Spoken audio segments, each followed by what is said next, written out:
But it's coming.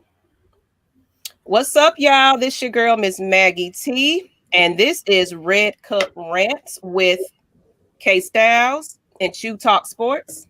What's up, you guys? Yeah, yo. What's up? Tonight we're missing Mr. Mad Mike because he's kind of under the weather. So you're gonna get a special treat with these two guys right about here. Y'all have kind of been familiar with them for the last couple of two episodes and some of Red Cup 1, but now you get to see them in full effect tonight, all by themselves. And you know what? Y'all are ready for a treat.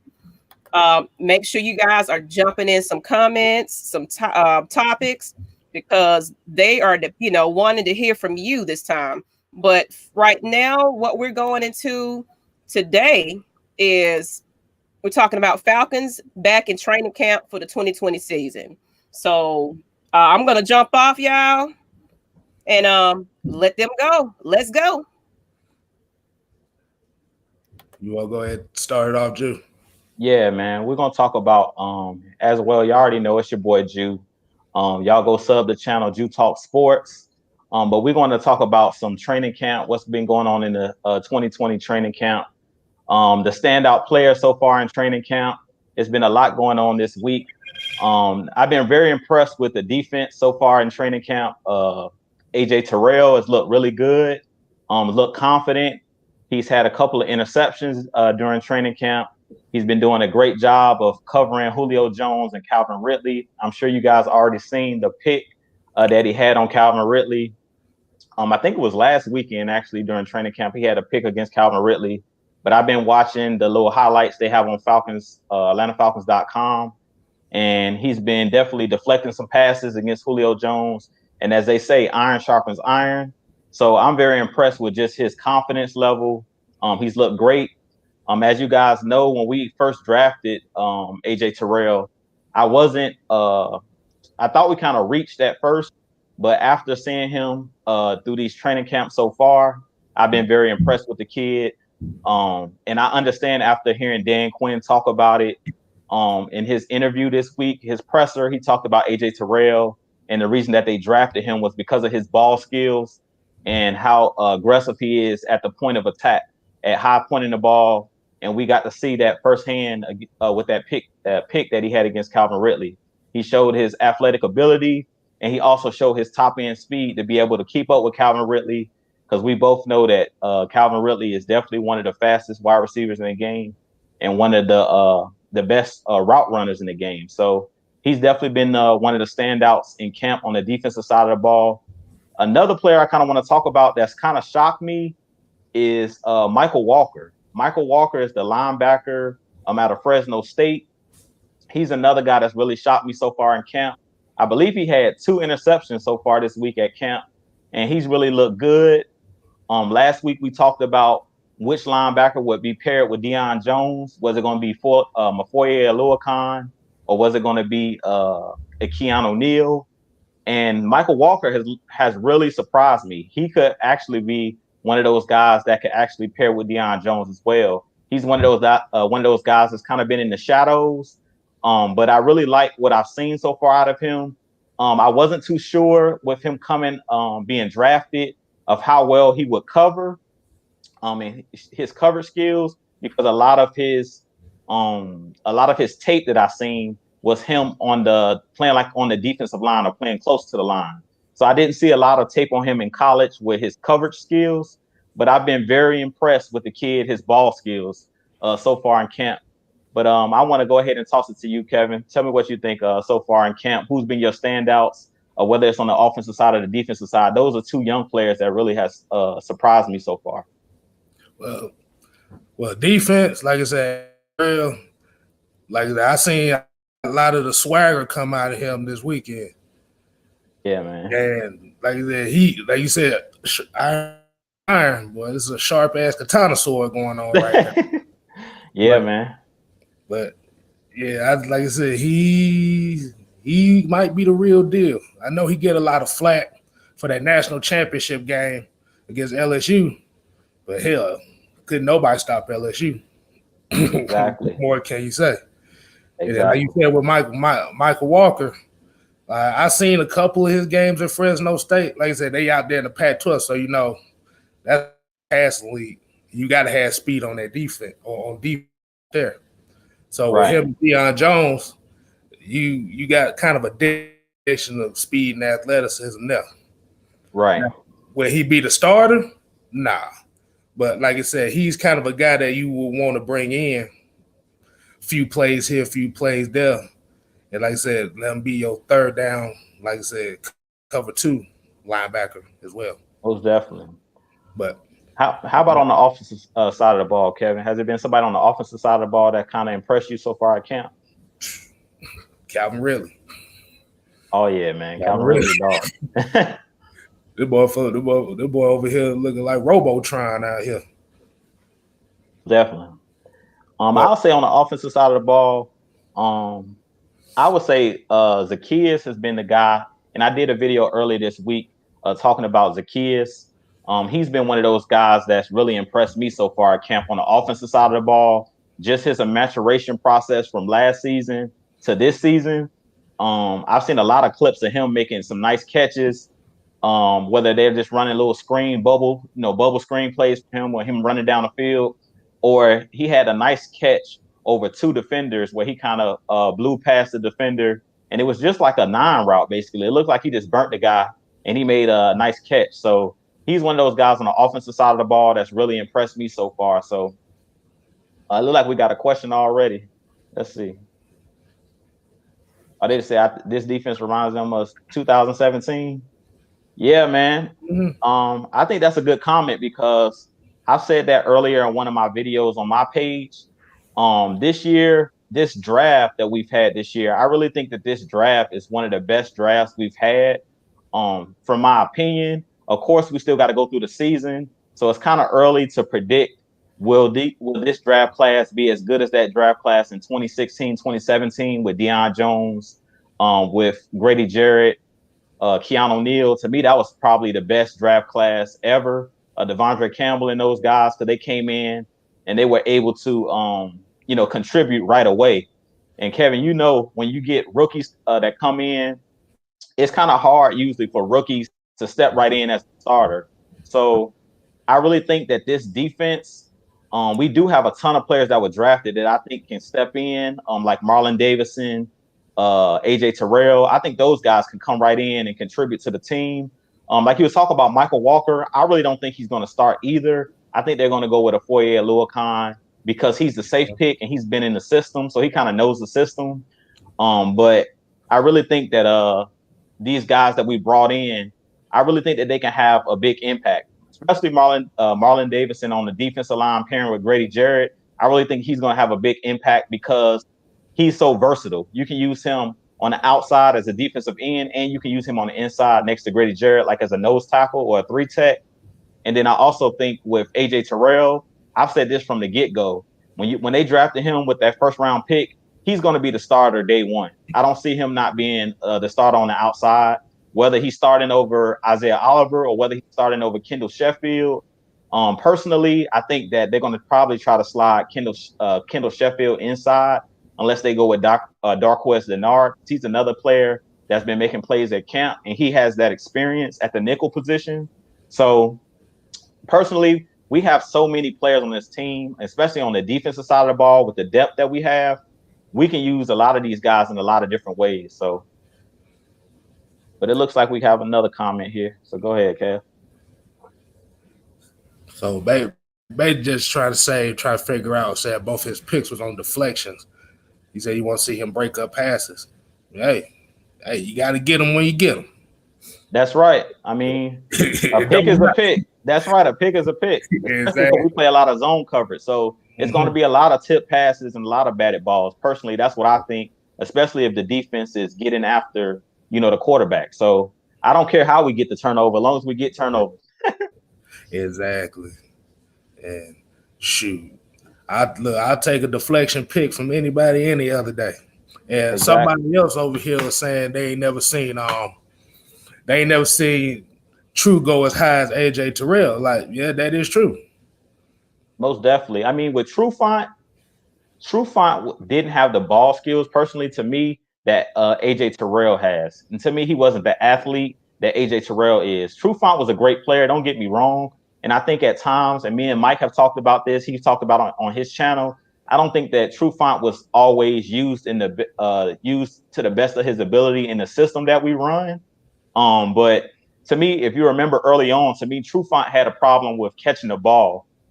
And that's another thing that I've noticed in camp so far. They've been talking about Coach Witt. I think his name Joe Witt, something like that. Coach Witt, that's the DB coach. They're talking about him early on. AJ Terrell and Darquez Denard was talking about before practice starts. The first thing they do is catch passes off the jug machines. And they said that was something new. Actually, it was Isaiah Oliver, excuse me. Isaiah Oliver, I was watching his interview earlier this week, and they were asking him about Coach Witt, and they were asking him, why do he think he's the best DB coach that he's had so far in the league? Because Isaiah Oliver was talking about Coach Witt being the best coach, DB coach that he's had so far in the league. And he was saying that Coach Witt is the first coach, DB's coach he's had that makes them catch off the jug machine before practice starts. Like, that's the first thing they do.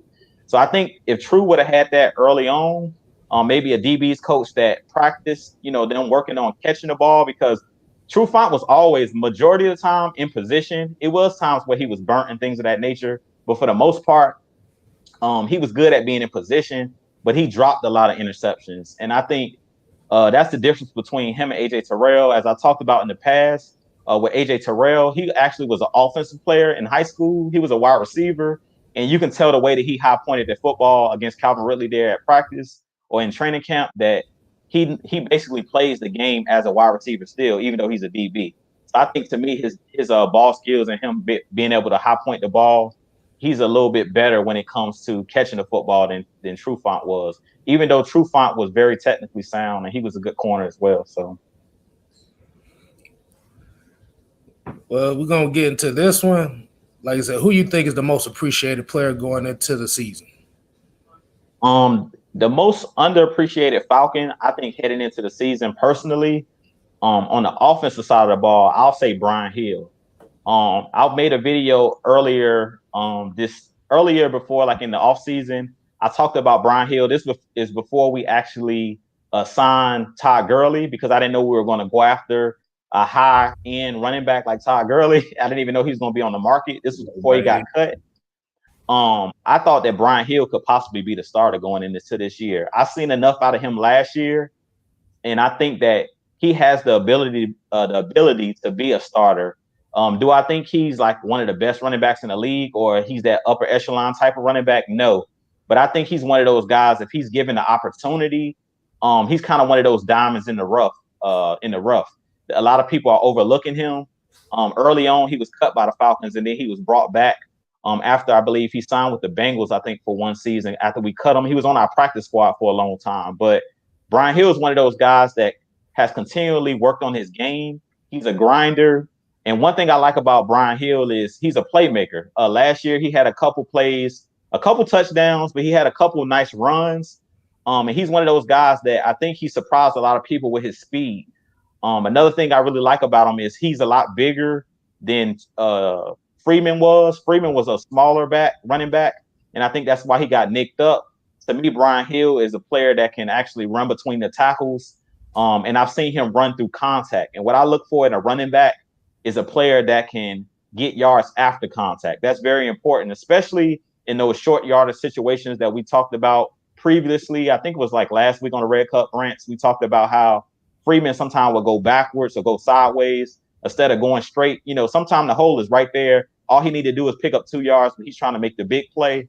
And one thing about Brian Hill, to me, he's one of those guys that he's not going to impress you and with a lot of flash, but he's one of those guys that can like get the job done. He's a grinder. So I definitely thought that if you paired him with Ito Smith and Quadre Olesen, I thought those three guys together would make a pretty good tandem or triplets or whatever you want to call them. I think they would have made a good pairing. But then we brought in Todd Gurley. So we basically just the rich got richer, basically, when we got Todd Gurley, because we all know that nobody's starting over Todd Gurley. Todd Gurley, to me personally, is still a top 3 running back in the game, even with all of the injuries and things of that nature that people are talking about. If you think about it, Todd Gurley, last year had double-digit touchdowns. Even though he didn't rush for 1,000 yards, he still got, I think, about 14 touchdowns last year. So that's what's important, is getting to the paint. So what you think, Kev? Well, I say the most underappreciated is going to be Matt Ryan. That's true. I'm just going to go right there with it. I mean, you had to think, out of 100 players, this man wasn't even in there. And you got to remember that 100 player list is also voted by the player. So, you know, he doesn't really get the respect around the league like he should deserve. Right. And I think he has a point to prove this year, because when folks saying that Ryan Tannehill is better than him, is smoking on crack. They need to get some drug tests on. Exactly. They need to be drug tested immediately. Drug test them. But I think with like all the weapons that we do have, like I said, with Todd Gurley, I think it'll actually make his season a lot better, because he'll finally have like that feature running back. Exactly. That, you know, that Devontae Freeman was in the Super Bowl run. Like I said, he got a point to prove, and I think he'll. And I think Julio will help him get that hunger back too. Right. Even though he never lost it. That's true. I see a question in the chat. It says, do you guys think the NFL is sleeping on the Falcons in 2020? I definitely think they're sleeping on us. I think that the NFL is always sleeping on us, though. I mean, we never get respect. And me, Mike, K-Stylez, we always talk about this, about how they disrespect us. That's the reason why we created this network, Atlanta Falcons Network, or Atlanta Falcons Nation. That's the reason why we made our this network. That's why I started my channel. That's the reason Mike started his channel. It's because we don't get the respect that we deserve in the media. You can just go back to the year that we went to the Super Bowl. I remember in 2016, after we went to the Super Bowl, we of course blew the 28-3 lead in the Super Bowl. Everybody said the next year that we weren't going to make the playoffs, that we were going to be one of those teams that have that Super Bowl hangover. And we came back the next season, 2016, going to the Super Bowl. We were 11-5. The next year, 2017, we was 10-6, and we went right back to the playoffs. If you remember, in the wild card game, we actually faced Todd Gurley and the LA Rams, and we end up going out there to the West Coast, and we went out there and beat those guys. And we came back, and really we were a Julio Jones touchdown catch or a pass interference on Jalen Mills on the Eagles away from being right back in the NFC Championship game, real talk. So I feel like we always disrespected, by the media. No matter what we do, I feel like even in 2016, if we would have won the Super Bowl, they would have found some way to say that it was a fluke. And to me personally, we're always slept on. That's what you were just talking about, Matt Ryan. Not only are we slept on, but our players are slept on, even our top end players. Julio Jones gets disrespected. Matt Ryan gets disrespected. Grady Jarrett gets disrespected. I don't care who the player is. We all know that Julio Jones is the best wide receiver in the game. But no matter where you look or where you turn, whether it's the NFL Top 100, whether it's Madden ratings, our team in general, we always get disrespected. So I definitely think that we're being slept on in 2020. And I really think that a lot of eyes are going to be open this season. But to be honest, I like when the Falcons are slept on, because a lot of the times when we have that hype behind our team, like last year, we had a lot of hype going into the season. We kind of disappointed last year, and people kind of could say, I told you so type situation. So I like when we kind of, beneath the radar, when nobody is looking for us to do anything. Because in 2016, if you remember, K-Stylez, nobody thought that we were going to do anything in 2016, because we had all those rookies that I was talking about. Nobody knew that Deion Jones and Grady Jarrett and all those players were going to break out in their first season. And we, and get all of those turnovers and be one of the better defenses in the league. I mean, what you think about the guys, the NFL and the media? Do you think they sleep on us? I definitely think they sleep on us. They're sleeping on us forever. This is nothing new. Nothing new. But hey, I always say it like this: hey, you sleep on us long enough, we're gonna bite you in the ass before you wake up. Go. Don't wake a sleeping giant. Exactly. And it helps them too, because like I said, without having the hype, like I said, they could fly under the radar. Right. And that's pretty much where a lot of teams play their best is when they under the radar. Okay. Well, I'm gonna toss this one to you, K-Stylez, and I'll let you go first with this one. What player will make the biggest improvement this season, in your opinion? Biggest improvement. Ooh, I always say Kendall Sheffield. I always say him because he got the tools. Like you said, he kind of remind you of a Robert Alford as far as athleticism wise. And I think with him taking that step up this year, like I said, by him moving inside, it'll make him a bigger impact player. Right. In today's NFL, your slot corner has to be good. This ain't the old NFL where your slot corner was bland and you could just throw him out there. No, you got to have some athleticism in that slot.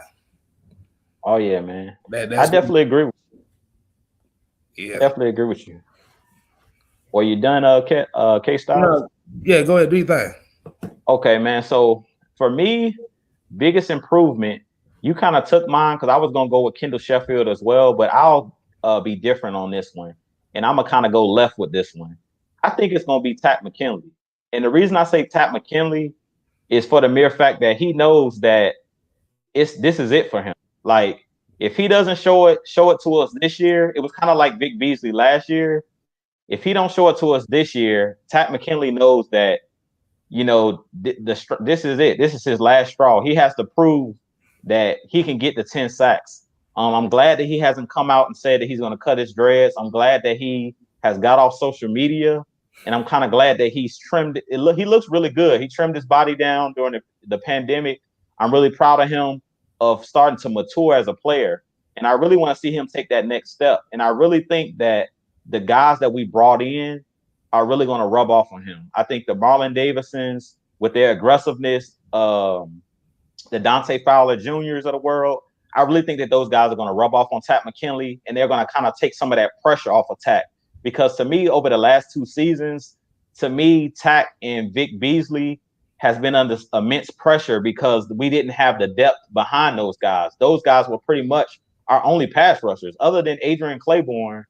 You know, those were the main guys we were always counting on. Is can Vic Beasley get 10 sacks? Can Takk McKinley get 10 sacks? And there was nobody behind them pushing them.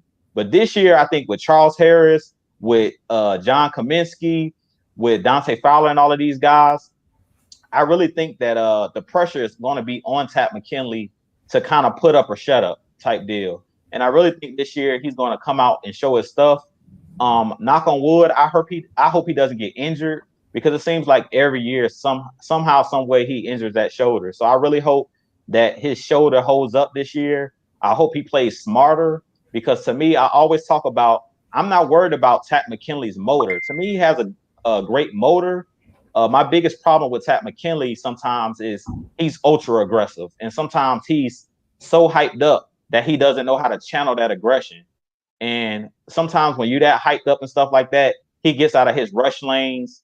And I've seen him where he's supposed to be on the edge, setting the edge. He's kind of blowing by, trying to get to the quarterback, and the running back runs right through his gap because he's not being gap sound and he's not in his run fit. So I hope this year that he plays smarter and he learns how to channel his aggression. I really think, though, this year that he's going to be one of those players that's going to step his game up. I'm not going to guarantee that he's going to get 10 sacks. And to me, it's not really even about him getting 10 sacks. I just want to see him play better as a whole, meaning I want to see him be a complete defensive end, not just about his sack numbers, but I want to see him play better in the run game and him play smarter and stop falling on the ground every play. Let's see. What are your thoughts on Ito Smith? You want to take that, K-Stylez, or you want me to go ahead with that? Okay, so what's my thoughts on Ito Smith? Personally, I think Ito Smith is one of those guys that should be used in the passing game more. I really think Ito Smith should be kind of used like a James White. I talked about this last week, or maybe 2 weeks ago on our show here at Red Cup Rants, that Ito Smith should be used like the Patriots use James White. He should be a guy that you use out the backfield making those quick screen passes, those quick option routes, and we should use him on the outside. We shouldn't try to make him run between the tackles a whole lot, and we definitely shouldn't have him out there trying to pass protect for Matt Ryan. I really think that Ito Smith is one of those guys that you use out in space, where he can take advantage of linebackers and he can take advantage of fourth string corners and take advantage of nickel corners with using his speed. So I definitely think Ito Smith should basically be used as a pass catcher, used as one of those option style running backs. I do think that he can run between the tackles, but I don't want to see him running between the tackles a whole lot. I think he's a guy that should be basically running toss plays and outside zone runs, and mainly be used in the passing game. So I do like Ito Smith's game, and I do think that Ito Smith is going to have a big role. I also talked about last week with Ito Smith. I think he should be used in kickoff return. I definitely think that he should be one of those guys that we continue to use in kickoff returns, where he has that space, and where he's able to, follow. He's great at following blocks and things of that nature when he's out in space. And I definitely think that he's one of those guys that could really benefit on the kickoff return. So, what do you think, K-Stylez, with Ito Smith?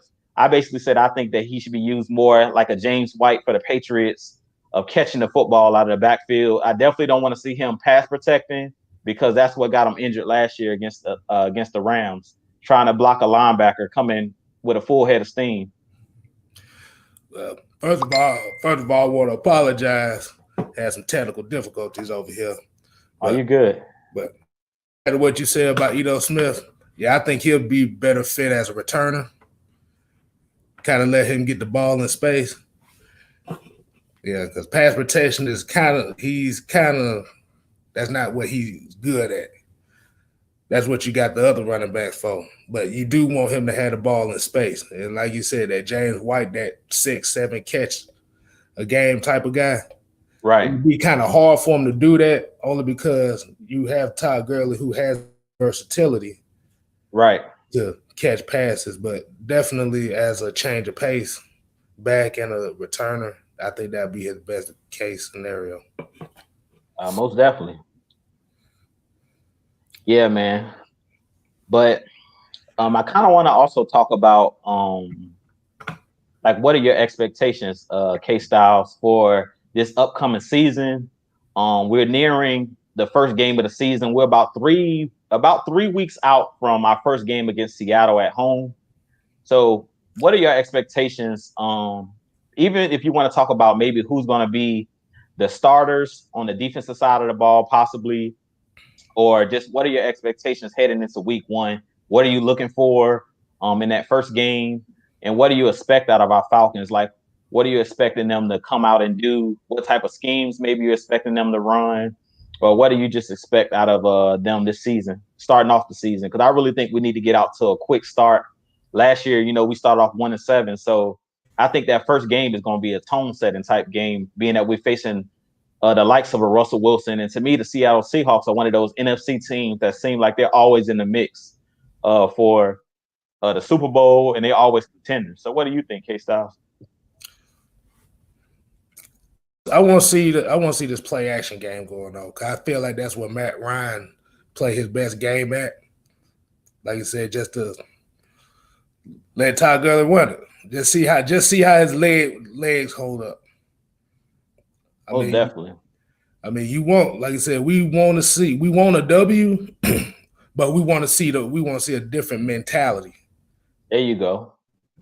We want to see that dog, that toughness that we have been putting this team up for this year.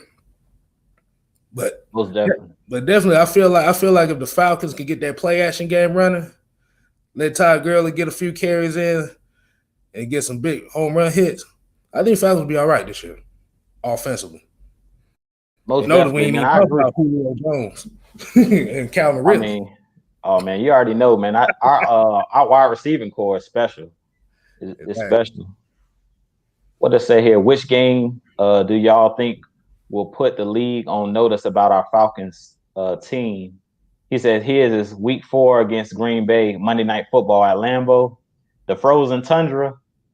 Uh, Personally, I think that it's really. I agree. I think that's going to be a good game going in week 4. But personally, I think it's game 1, like you were saying, and that's why I kind of brung it up. I really think that a lot of people look at our schedule and say our schedule is tough, and I agree that we do have a tough schedule. But the benefit of playing a tough schedule is if you are a playoff team, you pretty much have seen everything. You know what I'm saying? You know what to expect. You ain't had a cakewalk. You're not. We're in one of the hardest divisions with the Buccaneers and with the Saints in our division. We all know that the Panthers are kind of the bottom feeders at this point because they're in rebuild mode. But I really think game 1 is going to prove to everybody that this is a new Falcons team. Not only that we got new jerseys, but it's a whole new attitude. Us going back to our all-black uniforms at home, I really think that we're going to shock a lot of people, man. I really think if we come out in that first game and we're running the football better, if we're putting pressure on Russell Wilson, and if we're able to come out and dominate the Seahawks, because we all know that the Seahawks are one of the upper echelon teams in the league. If we come out and dominate them, that's going to put the league on notice. Like, okay, the Falcons mean business this year. This is not the same Falcons team from last year. This is definitely the second half Falcons, because last year I kind of feel like we were kind of Dr. Jekyll, Mr. Hyde type situation where we had started off slow, and then, you know, in the second half of the season, we kind of were a whole new team. So teams are kind of looking like, you know, and fans are looking like, which Falcons were the real Falcons? Was the first, you know, going 1-7, was that the real Falcons, the first 8 games of the season? Or us going 6-2 the second half of the season, was that the real Falcons? Personally, I think that it was the second half. We were able to build momentum. And I think that that was the reason that we stayed with our coaching staff and we kept continuity, mainly because in the second half, we picked up steam. And I really think that that steam is going to carry over to this year. And I really think that that first game of the season is really what's going to put people on notice that this Falcons team is different. They're tougher. You know, Seattle's going to come out and try to run the football. They're always one of those teams that's like the ground and pound. And then you also know that they have some speedsters on their team too. Tyler Lockett, to me, he's one of the best kept secrets in the NFL. And DK Metcalf, we already know DK Metcalf. If anybody compares to Julio Jones, when you talk about physique, is DJ Metcalf. I'm not saying he's Julio Jones because we know that Julio Jones' skill set is second to none. But DK Metcalf, as far as his body style, he's the guy that I look at when I'm trying to compare somebody to a Julio Jones as far as athleticism. To me, he's not Julio Jones, but he's built like a Julio Jones. He's big, he's physical, and he can do it all. Coming out of college, a lot of people talked about DK Metcalf not being able to run good routes and things of that nature, and that he kind of was just like a physical specimen type player, that kind of muscle players in college. But to me, he proved all the doubters wrong last season. To me, I was very impressed with DK Metcalf. So starting the year off, I feel like Seattle is going to be a great test. It's going to be a great litmus test for our team to basically see, okay, you know, what Falcons team are we going to see this year? Are we for real with that D-line? Because, you know, Russell Wilson to make you look silly out there, especially as a defensive lineman. He can make you look bad with his scrambling ability. So I really think that first game of the season is going to be a great litmus test for our rookies and for our defensive line and for our offensive line to see that, you know, what type of team are we going to be? Is Todd Gurley going to come out running the football and look like his old self? Is Matt Ryan going to be protected? All of those things is what I'm looking for in that first game of the season, and to see if we can dominate them. Because one thing I love about Seattle is one of those teams that's they're coached well. They have one of the best coaching staffs, in my opinion. Pete Carroll is one of those coaches that has a great locker room. He's a great leader of men, and I really think that that first game of the season is going to be special. I'll take it one step further with that one. I think it'll be the game against Kansas City, even though it'll be the game late in the season. Let's just say Falcons have a good enough record where they're in the playoff contention. They're going to be looking at Kansas City game to see if we're really for real. Exactly. That's the standard right now, since they're the defending Super Bowl champions. Like he said, yeah. In Seattle, you're right. Seattle will be the first game, be the big test right there. They kind of knock them jitters out. Oh yeah, man, that's gonna wake you up right there. That's when you need to get your smelling salt out, put it in your nose, make sure that's gonna be the game where. Oh yeah, man, and we don't have no preseason, so that's gonna be the game where all our players hype because they ain't gotta tackle each other no more. You actually can tackle the opposing team. You know what I'm saying? You know Dante Fowler, Marlon Davidson, and that's what I like about this team. And I talked about it. We got some dogs, man. We got some dogs on the defensive side of the ball. So you know they're gonna be ready to hit somebody. They've been hitting each other all in practice, and you know you only can hit so much in practice because nowadays you only have so many padded practices. So you know that first game, Keanu Neal, all of them guys that's physical. Deion Jones, Grady Jarrett, he's gonna be ready to hit somebody else. So he's gonna be saving up and mustering up all that energy that they've been holding at practice. They're gonna be ready to rip somebody's head off starting week 1. So I'm ready for week 1. And speaking of Keanu Neal, you see he done dropped that weight now.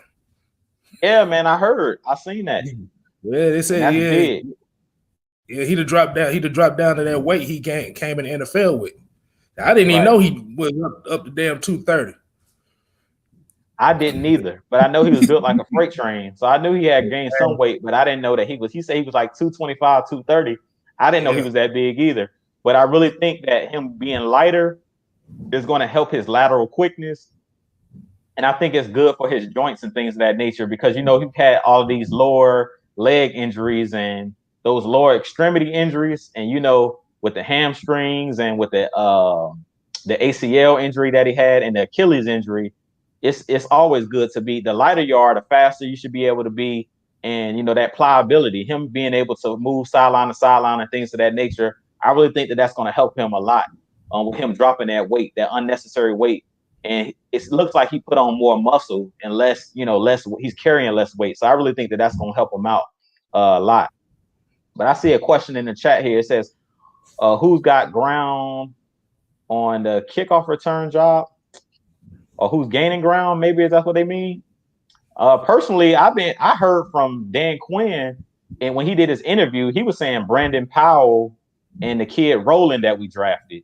So if it's out of those two guys, I pretty much wanted Ito Smith to be the guy that they use in kickoff returns and like punt returns and things of that nature. But personally, the kid Roland is a guy that I would go with if it's out of Brandon Powell and him. I don't know too much about Brandon Powell and, you know, his speed and things of that nature. Maybe they're looking at him because he knows how to catch the football. And maybe they're looking for somebody that's just going to be someone who can secure the ball and not drop the football. But I've seen this kid Roland's tape, and he's built kind of like one of those smaller, quick jitterbug type players. So I really think that the Roland kid, he kind of put me in the mind of, if you remember Tim DeWhite, K-Stylez in the 90s. White Lightning. Yeah, man, White Lightning. That's who this kid Roland reminds me of. I'm not calling him Tim DeWhite. I'm not trying to get struck by lightning. I'm not calling him Tim DeWhite, but he definitely is someone that puts me in the mind of him. He don't just put me in the mind of him because he's a white guy.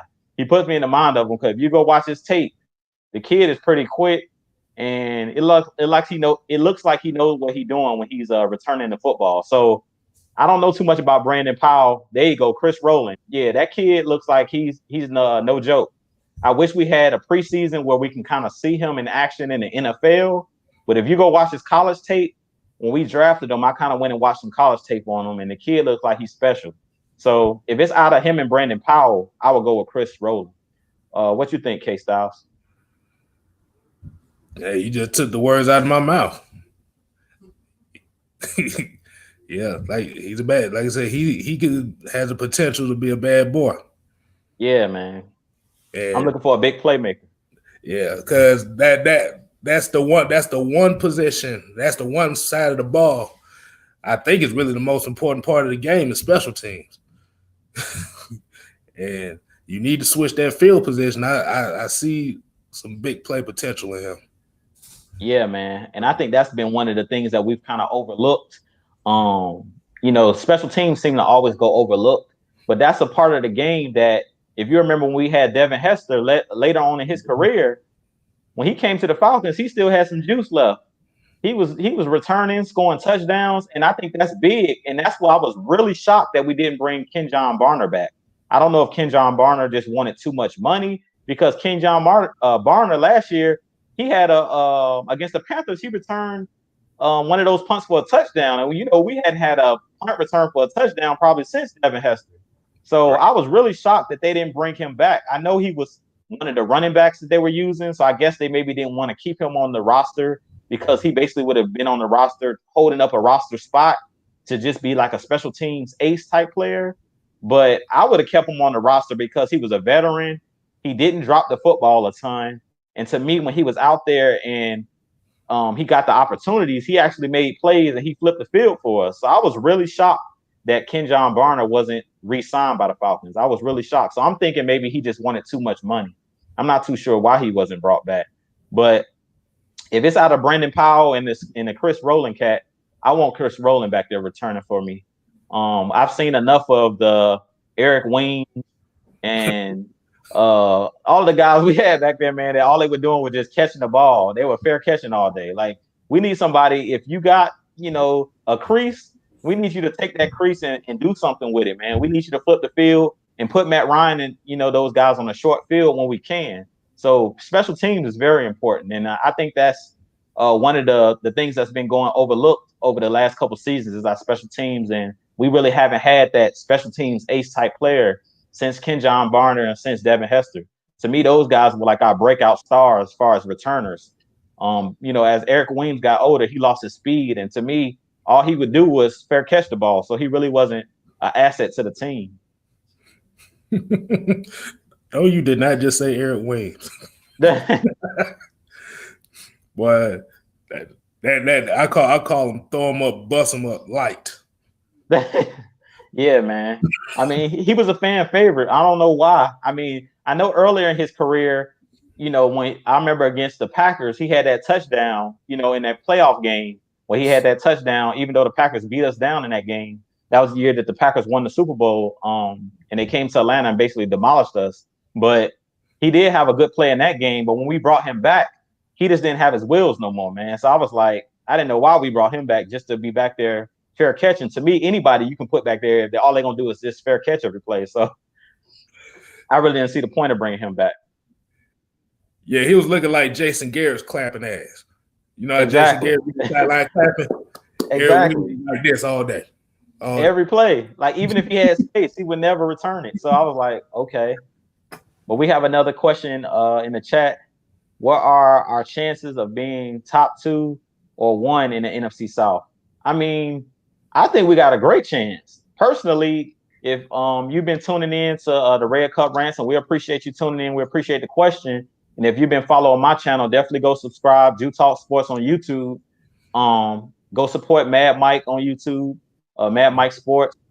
But we've always been talking about, our Atlanta Falcons, and we were just talking about us being disrespected.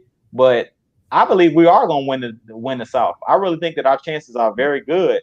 I really think that everybody is sleeping on us personally. And I kind of like it because we're kind of going to be that sleeping giant, as K-Stylez was saying. We that dog on the porch that everybody keep playing with. We that old dog on the porch, that big dog on the porch that everybody thinks is not going to bite. And we just chilling. You know what I'm saying? We sitting back. We hear everybody talking about Tampa. We hear everybody talking about the Saints because the Saints have won the NFC South the last 3 years. And we kind of been just chilling. Matt Ryan, if you've seen what he said about not being in the top 100, he kind of was just like, he's going to go out and prove it, as he proves it every year. Julio Jones talked about it in his presser when they asked him at training camp what he thought about, being under the radar and talking about, him and Matt Ryan not getting the respect that they deserve. Him and Matt Ryan always just goes about their business. They really don't care. Julio Jones talked about not caring what other people think and just going out and ball. And pretty much that's what they do every season. I mean, Matt Ryan, if you look at his statistics, if you look at Matt Ryan and Julio Jones statistics, they're always right there in the top of the league, but they just get disrespected. So I definitely think that the Falcons are going to win the South. Personally, I have the Falcons #1 in the NFC South. I have the Saints finishing second behind us. I have Tampa coming in third. And then I have the Panthers finishing in fourth just because they're in rebuild mode. But I do really think that the NFC South has a chance to get 3 teams in the playoffs because, as you know, they added another playoff team, another wild card. So if you remember, I think it was 2016 when we went to the Super Bowl. It was either 2016 or 2017. I can't remember which year it was. I think it was 2016 though, when all 3 teams in the NFC South made the playoffs. So I think that we have a serious chance of doing that again because, to me personally, in the NFC, I think we play in the toughest division in the NFC. I really can't speak for the AFC, but I think that we match up. Like if you match our division up with any division in the NFL, even the AFC, I really think now with Brady coming over and Gronk being added to the Buccaneers and all the guys, LaShawn McCoy, Mike Evans over there, Chris Godwin, they're loaded just like we're loaded. The Saints, they went out and added Emmanuel Sanders. They still got Michael Thomas and Drew Brees. So they're stacked, Alvin Kamara. So, I mean, they're still stacked as well. So I feel like it's anybody's division to take, real talk. I just think that the Falcons are going to rise up this year, and we're going to surprise a lot of people because I just think that a lot of people are overlooking us.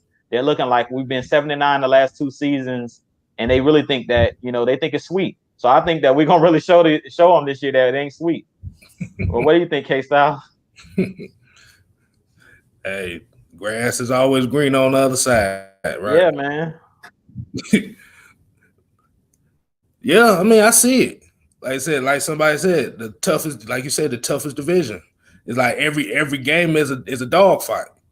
That's right. And like you said, somebody gonna get hurt each game. Exactly.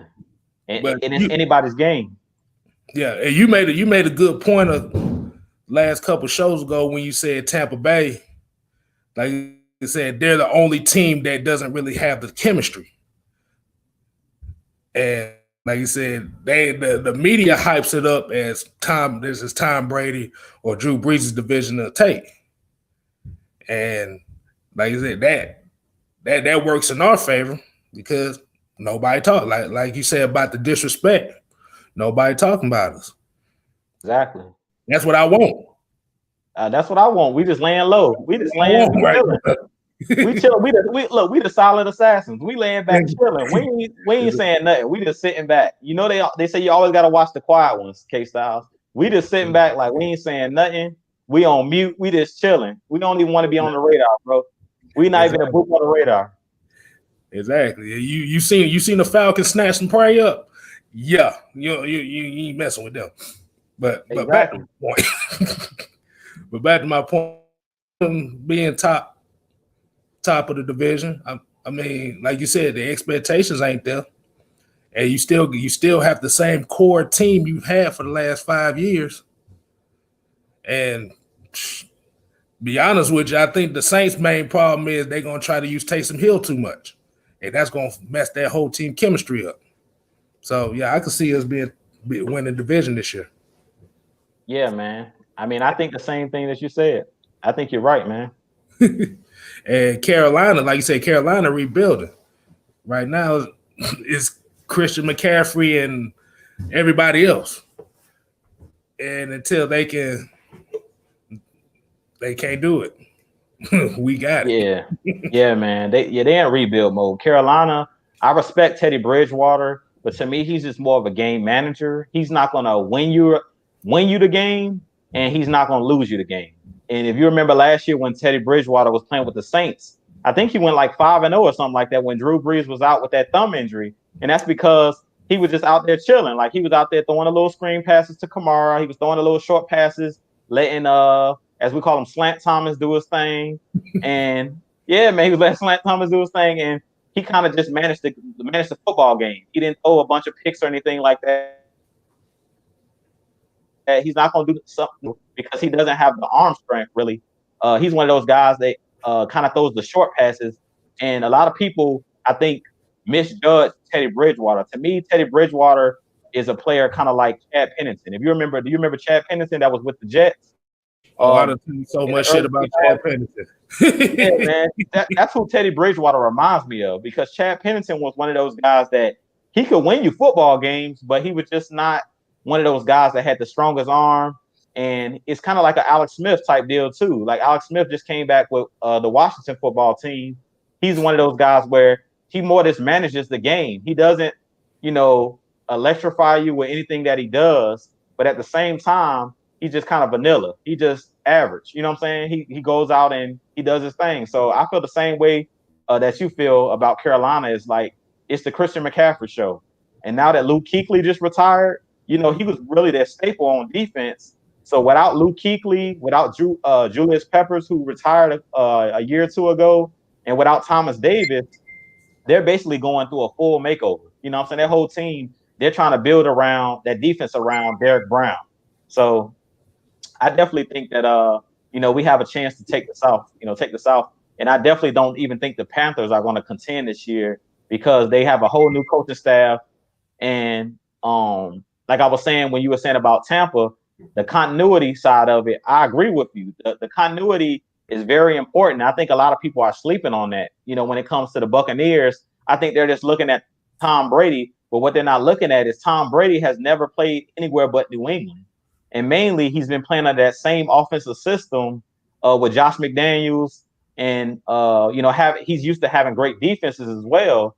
And Bill Belichick is one of those guys that he's a genius when it comes to drawing up defense. So I really don't think over there in Tampa, they have that skill set that New England has, that offensive line, and they don't have that continuity there. So I really think that that's going to be a big struggle.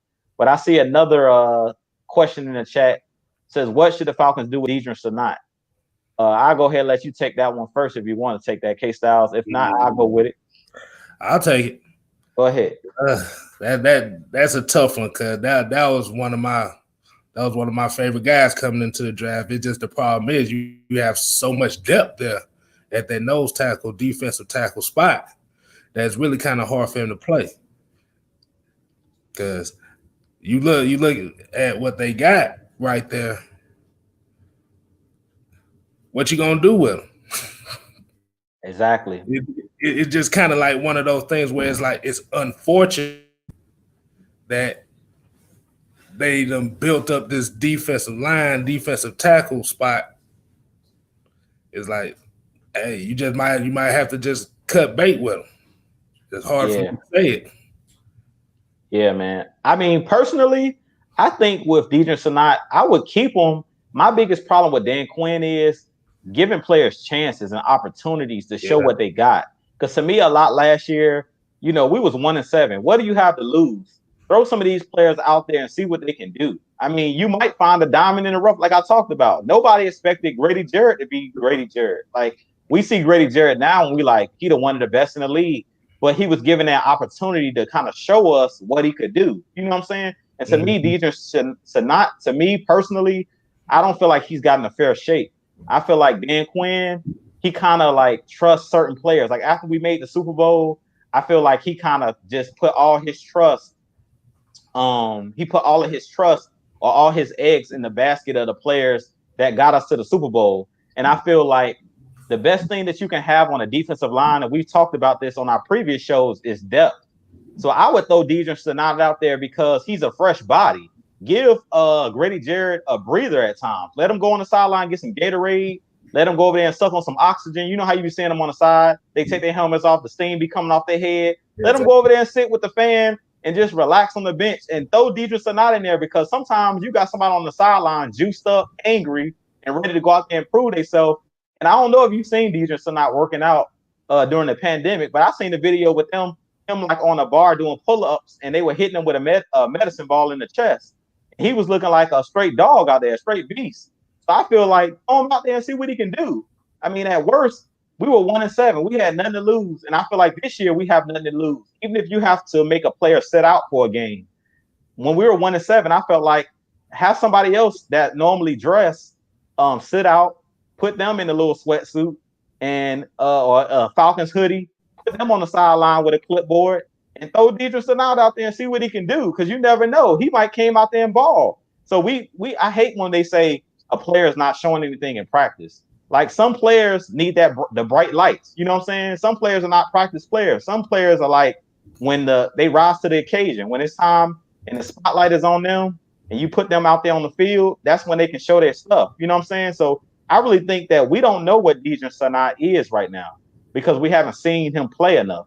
So really, what I want to see with Deidre Sonata is I want to see him get the opportunity and get a fair shake, because I don't remember. I think we used like a 3rd or 4th round pick on him. So I feel like give him an opportunity, because if you look at his body style, to me, he reminds me of Grady Jarrett. Real talk, his body style. I'm not saying that he is Grady Jarrett, because we know Grady Jarrett is just a world beater, but I want to see what Deidre Sonat has. To me, I haven't seen enough tape on Deidre Sonat, and I haven't seen him out there enough on the field to know, what he's made of. To me, Deidre Sonat has been inactive so much. I really don't know what he can do. You know what I'm saying? He might surprise all of us. He might be better than Tyler Davis in real talk. We don't know. What do we know? So throw him out there and see what he can do, and then we can speak. Once he put that bad tape out there, then we can say, okay, he's not a good player. But to me, right now, we can't tell that just by looking at him practice. I don't agree with that. So we got another question in the chat. It says, what are your thoughts about Keanu? Go ahead, K-Stylez. I'll let you go ahead and take that one first. First of all, we're going to say appreciate Young Silver for being a new member. And, we're happy to take this one for you. What we think about Keanu Neal?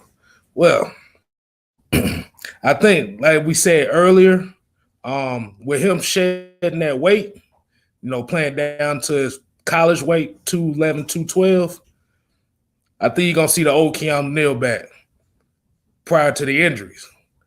And like I said, I think he's itching to prove himself because, contract year for him as well. And I'm just ready to hear some clack how and all that stuff on the field when I see him. Oh yeah, man. Yeah, man. I expect great things out of Keanu Neal this year. And like K-Stylez was saying before I address that, man, we appreciate you joining the Mad Mike membership. As he always say, $199, $5.99, $9.99. You know how he do it, $9.99. Y'all definitely go support my boy Mad Mike. He doing big things. Definitely go become a member of Mad Mike's. And we appreciate you, Young Sissel. So with your question, man, I definitely think that Keanu Neal is gonna ball this year. I definitely think that he's gonna ball this year. I was watching his actual presser the other day. I think it was like yesterday or the day before yesterday. And he was talking about shedding that weight, as me and K-Stylez were just talking about. He dropped the pounds and he said he's back to his rookie weight when he first came into the league, when he took the league by storm and he was straight smacking everybody that came across the field. Willie Snead, Jimmy Graham, all of them guys. Yeah, man. He had everybody out. And that's why I gave him the nickname the Hitman. And his new nickname now that he's back, I call him the Gatekeeper, because he's one of those guys that say you cannot pass. That's just how he rolls, man. He's that guy that instills fear in opposing offensive players, and that's what I love about him. Is if you're a player coming across the middle of the field, when Keanu Neal is out there, you're looking for number 22, and you're looking to see where he's lined up, and you got your head on a swivel, because if he catch you running across the middle of the field and you don't got your head on a swivel, you're going to get your head knocked off. So I think Keanu Neal is definitely going to have a big season. I definitely think that he's going to surprise a lot of people, and I really think that he can get back to being what he once was. I hear a lot of people saying that he's kind of like I heard somebody saying he's kind of like a used car, and that he's not going to be able to get back to what he once was as that Pro Bowl style safety. And I completely disagree. And the reason I disagree is the player I always compare him to kind of is as Davis, Thomas Davis, that played with the Panthers. He had, I think, 2 or 3 ACL tears in both of his knees. And everybody was saying that, he's not going to be able to come back. And he had a long career with the Panthers after having the ACL tears and having, knee surgeries and all of those different surgeries and, all of those ACL pops and things of that nature. And he came back to have a long career, pairing him with Luke Kuechly there in Carolina. So I really think that Keanu Neal is one of those guys that is going to come back in the fold and surprise a lot of people. I am glad that Dan Quinn and those guys are taking it slow with Keanu Neal this year. I've seen he's been kind of taking some practices off and things of that nature. They've been giving him days off and kind of slowly bringing him back into the fold. I think that's the best thing to do. You don't want to rush him back, because we have so many players at that safety position now that he's not the only enforcer on this team. Now we're bringing J.J. Wilcox in here and bringing Dayon Buchanan in here. You got guys that can play that safety position and play that box linebacker type position, that box safety position. So I definitely think that Keanu Neal is going to be one of those guys that's going to shock a lot of people. I really think he's going to be back to his Pro Bowl level and his Pro Bowl, being that Pro Bowl caliber player. The player I always compare him to is Cam Chancellor.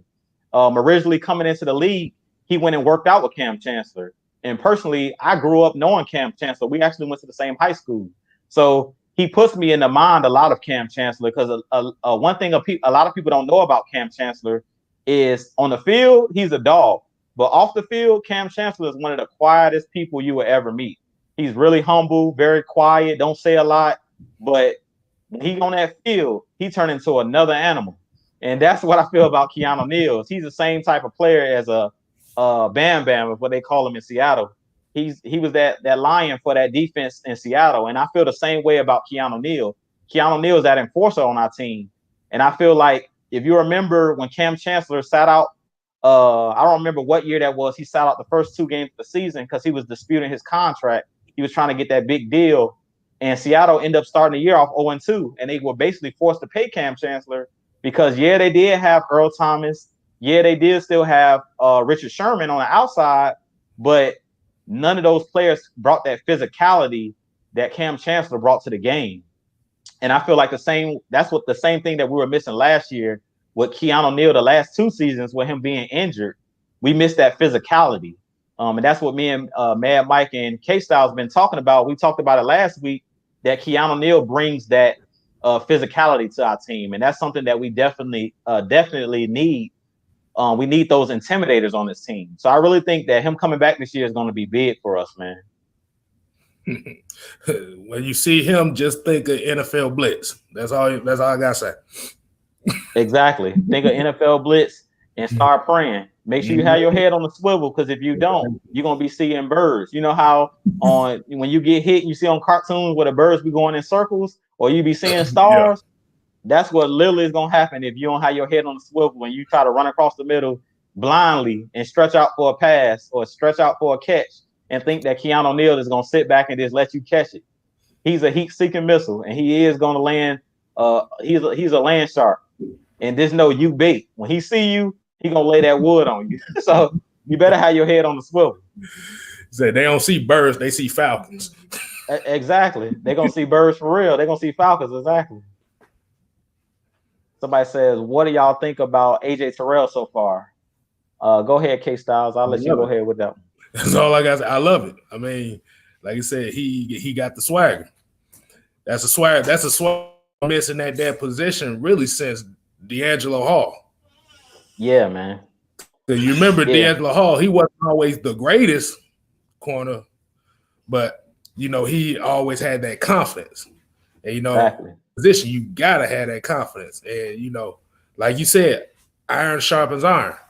There you go. Julio and Calvin in practice every day is gonna make him even better. And I see him flexing on them boys in training camp. Exactly. It's on. Oh yeah, man.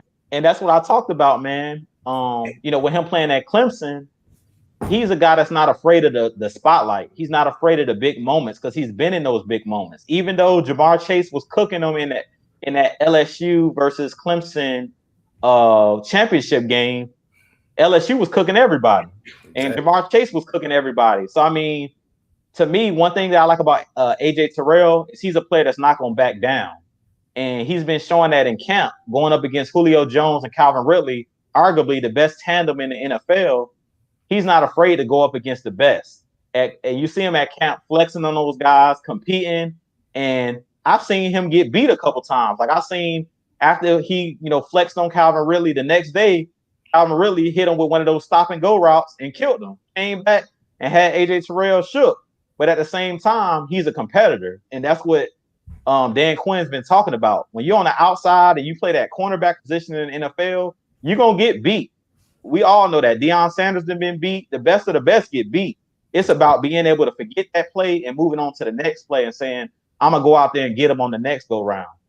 And to me, that was one of the biggest things that I seen last year with our corners, the young corners that we had, like Isaiah Oliver.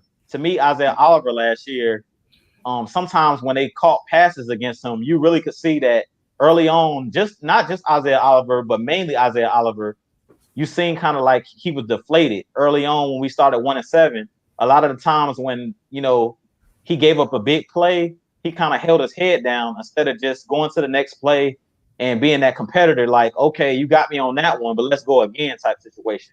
And I feel like AJ Terrell is one of those guys, like you said, he's not cocky when it comes to, like, he doesn't look like he does a whole lot of talking on the field, but if he make a big play, he gonna let you know about it. And that's the type of player that you need on the outside, especially going up against those number one type dudes like Slant Thomas, like Hopkins, D-Hop, that play for the Cardinals. You need that guy that's not afraid of those big moments, man. And that's what I talked about with the Robert Alfords of the world. And I was a big fan of Robert Alford because I seen that he had the athletic ability. Sometimes he just couldn't get out of his own head. And sometimes he was just too physical. He was overly aggressive. And I think some of that had to do with him being undersized, because a lot of people I don't think realize how big of a corner AJ Terrell is. AJ Terrell is like 6'1". So he's one of those longer physical type corners. So he's built kind of like a wide receiver. So you being bigger than him really doesn't intimidate him. And he's able to deal with the physicality of those bigger wide receivers in the game. And I think that's kind of where we really struggled when we had Robert Alford and Trufant. We really didn't have that corner that had that length, you know what I'm saying, that can stab those wide receivers at the line and kind of throw them off of their route and type, throw them off their routes in those type of situations. I think that was the biggest problem, is we didn't have those corners that was physical enough to compete with those bigger body wide receivers. And I think that's what AJ Terrell offers to our team. And that's why he'll be an asset to our team. It's his physicality. I really think that, and I mentioned this earlier in the week in one of my videos, is he reminds me of Richard Sherman. I remember last week, K-Stylez, you said he kind of reminds you of Nnamdi Asomugha. And Nnamdi was long, just like a Richard Sherman. But I think the thing that Nnamdi lacked was that speed. I think that AJ Terrell is a little bit of a better athlete when it comes to his speed and his vertical ability, his ability to jump. If you've seen that interception he had against Calvin Ridley, he showed his vertical. He went up and got the ball at his highest peak. And I haven't seen a lot of our corners even try to attempt to high point a football like that. And I think that aggressiveness is what he's going to add to the team, to be able to high point the football and go up and contest footballs at their highest points. Because I think that's what we've really been missing, is that physicality and the cornerback that has those ball skills. To me, Trufant lacked those ball skills, and I think Robert Alford kind of lacked those ball skills because they didn't have that length and they didn't have that offensive mindset. Because AJ Terrell, as I mentioned, was, he played wide receiver, so he's playing that defensive back position kind of like a wide receiver. Same thing with Richard Sherman. Richard Sherman actually played wide receiver as well at Stanford in college. So when the ball was in the air, he played kind of like he was still a wide receiver. He went up for the football like, I'm entitled to this football just like the wide receivers are entitled to this football. And I feel like we've been kind of lacking that the last couple seasons with our corners. I see Anthony Wright has put another question in here. It says, AJ Terrell and Marlon Davidson's personality will both be infectious to the rest of the defense. I completely agree with that. Go ahead, K-Stylez. I'll let you run with it. Them young bloods come to take y'all jobs. Exactly. But it'll make everybody else better. And like you said, like somebody also said, Dante Fowler personality will also help. Need all the help we can. Like I said, it's about changing that culture. That culture from kind of being soft again. And then, like you said, everybody talk about AJ Terrell's game against LSU. You forget the year before that, his game against Alabama, where he basically all those wide receivers that went in the first round this year. Exactly. And he dominated them. Exactly. Tua couldn't throw shit. Exactly. But yeah, their personality is going to help this defense. Most definitely.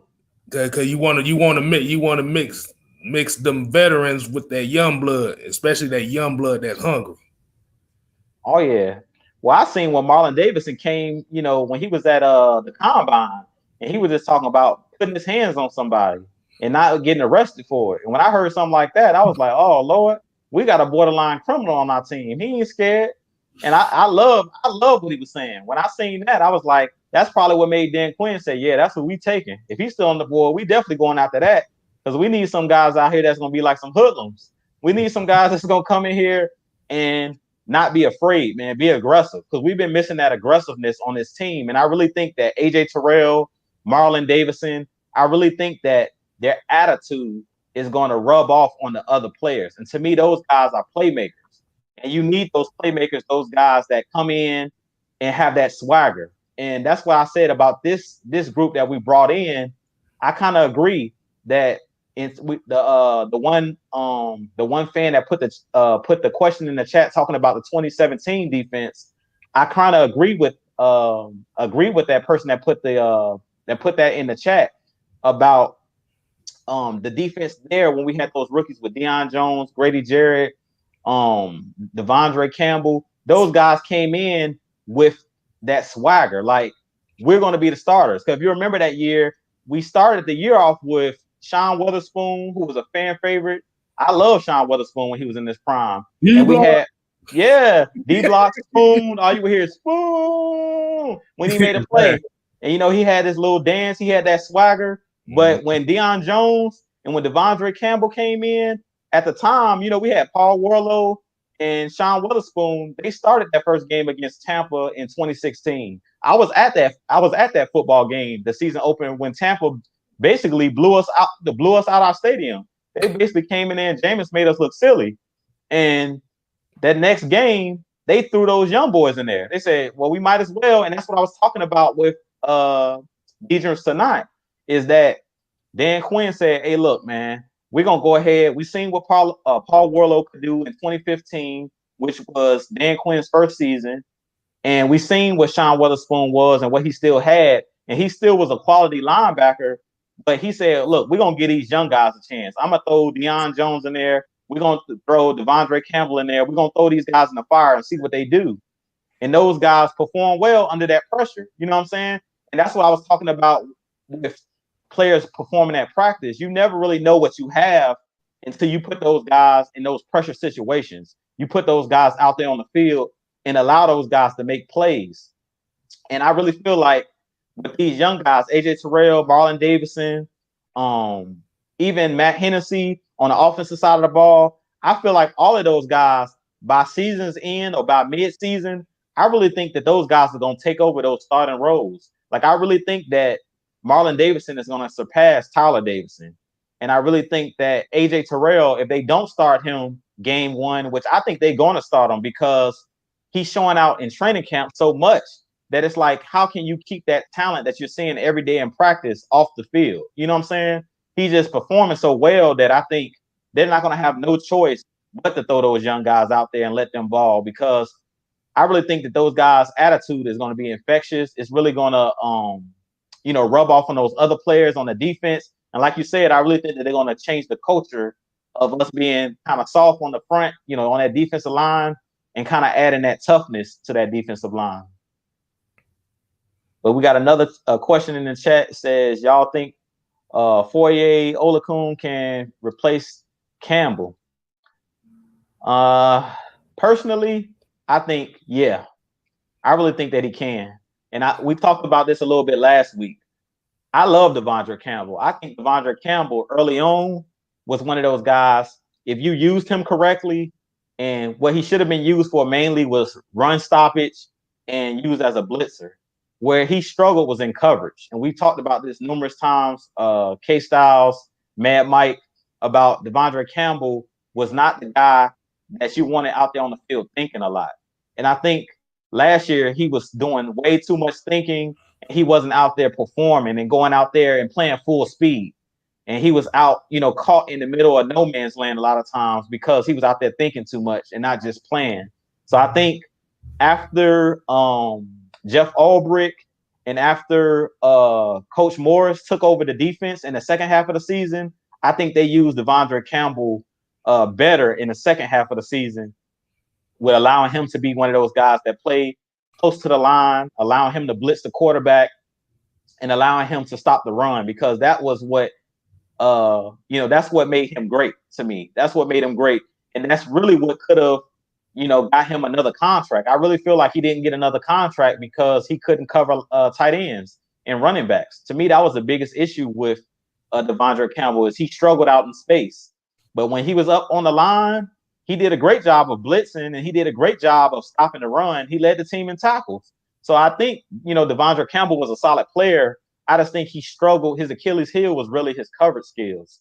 So with Afoye Olakun, I think, or Afoye Oluokun, however you want to pronounce it, I think with him, his main thing is he's better in coverage.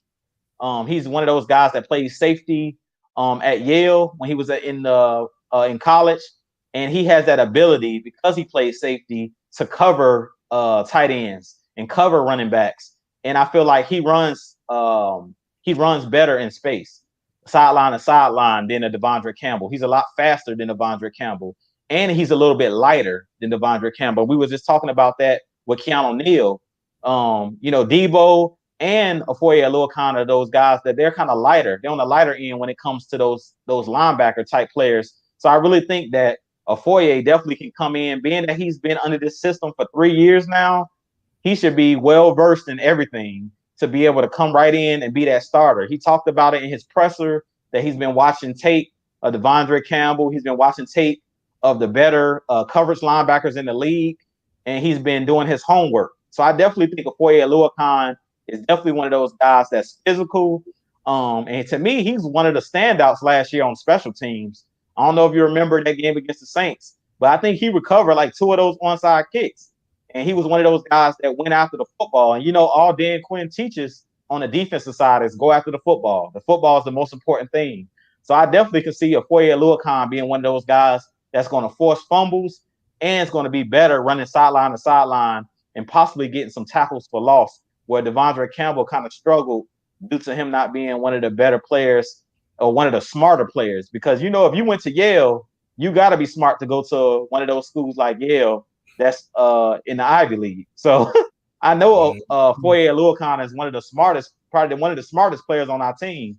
So I definitely think that he's going to have Devondre Campbell beat, just off of him being cerebral, you know what I'm saying, and being well versed in the playbook. So my biggest thing with Afoye Oluokun is him putting it out there on the field.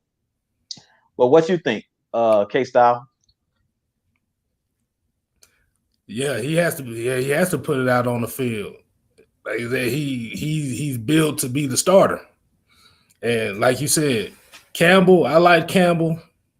He was one of my guys coming out that year that I did like, but it's like I said, the game has changed. The game has changed in the past 4 years from the time he was a rookie to what it is now.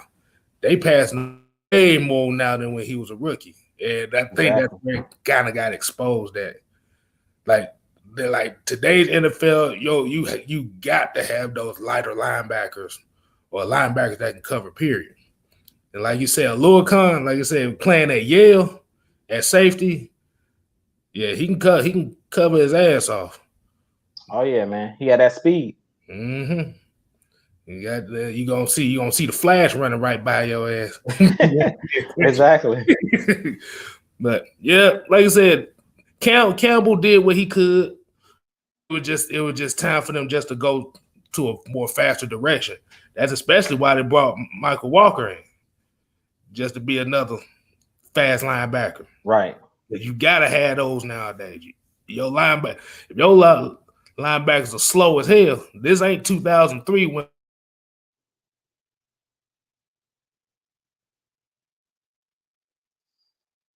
Well, we got another question in the chat here.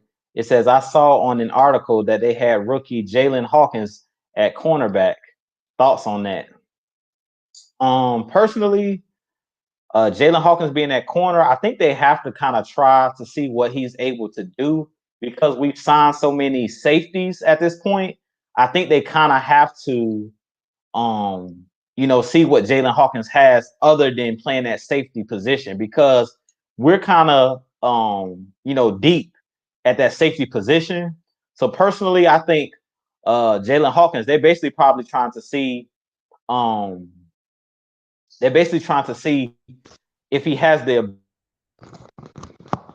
ability to cover and probably don't know what ability he has because I know at Cal he mainly played the safety position.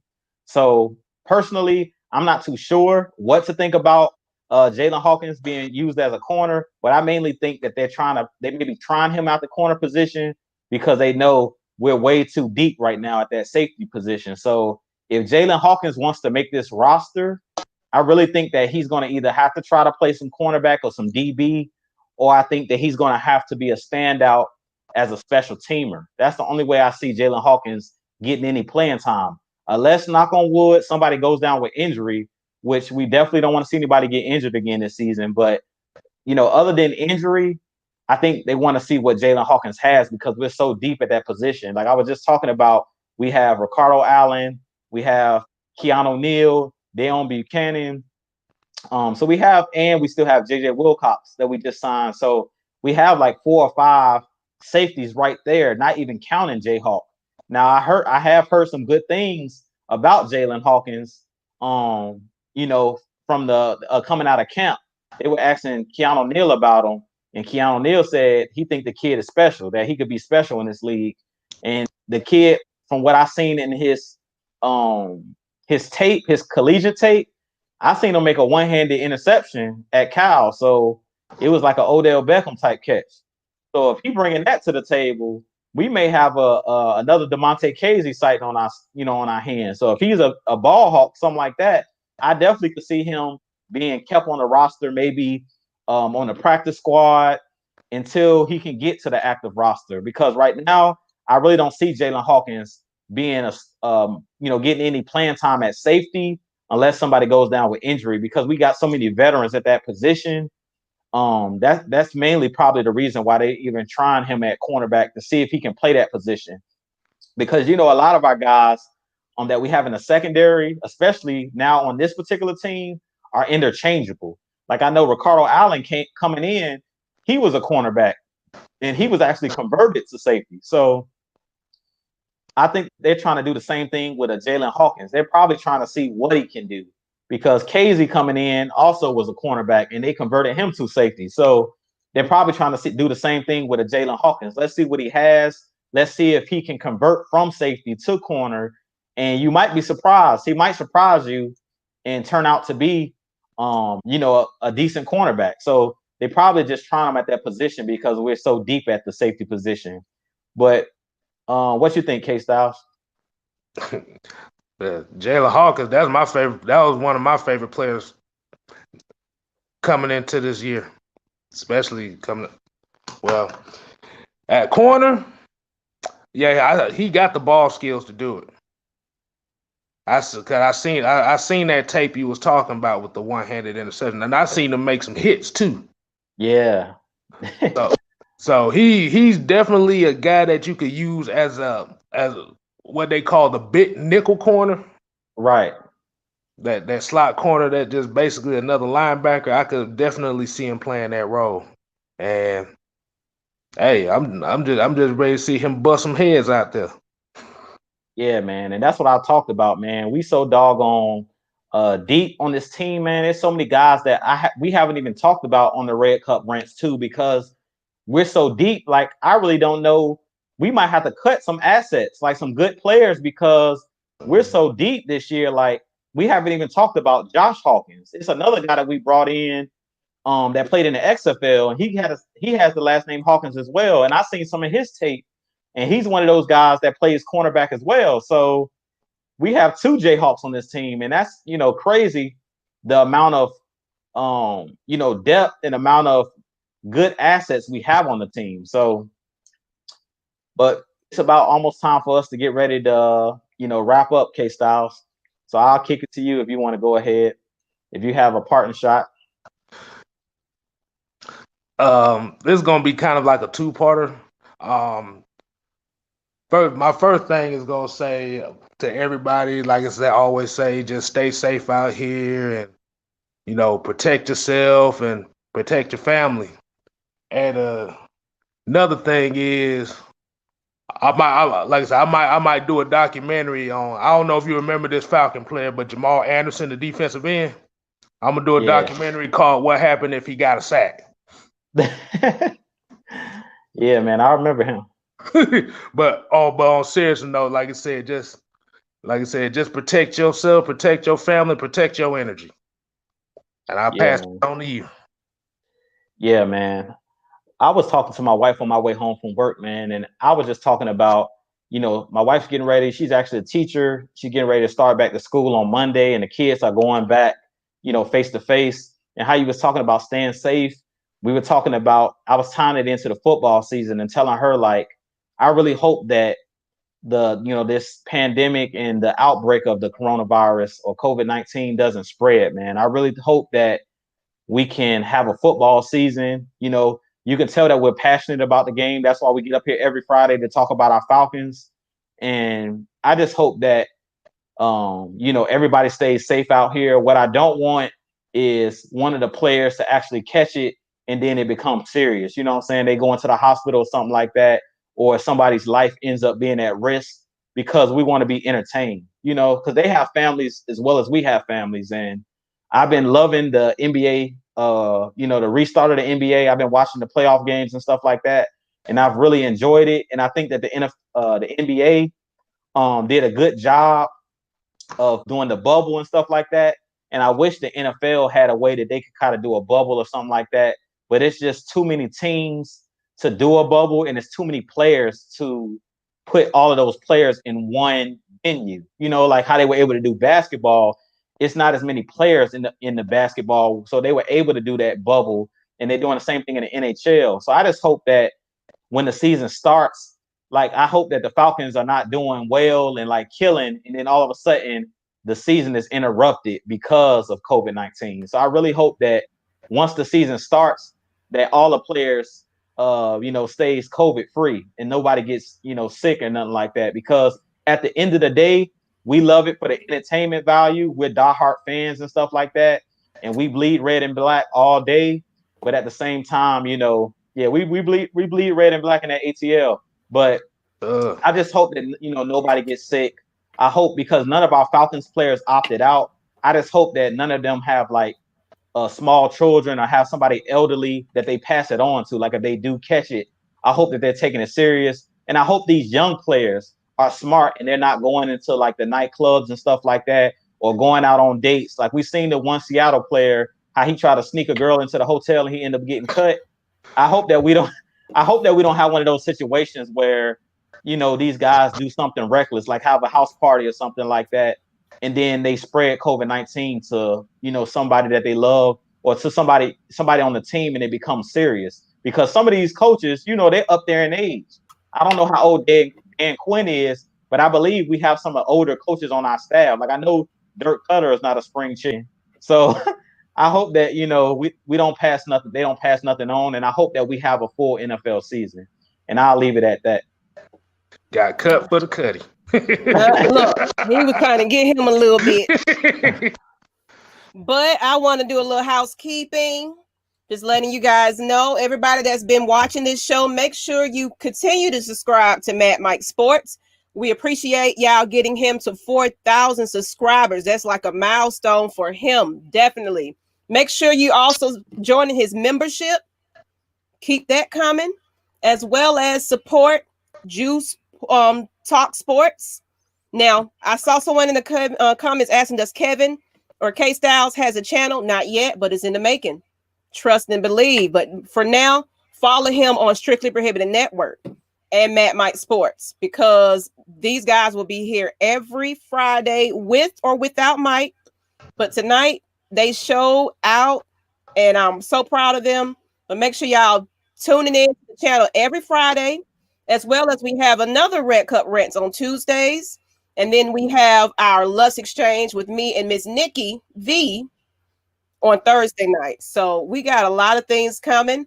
And also, we're recruiting a bit more people. So you're about to be seeing some more Atlanta Falcons content from new people on AFN, Atlanta Falcons Nation.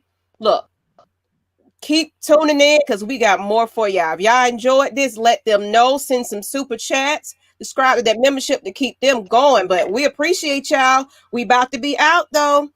This is K-Stylez, Jew Talk Sports, and Miss Maggie T. We out. This light made me look like a serial killer. What the hell? Yes. Well, yeah, I'm in here too, but I was in the background today. Appreciate y'all. Peace. Dude.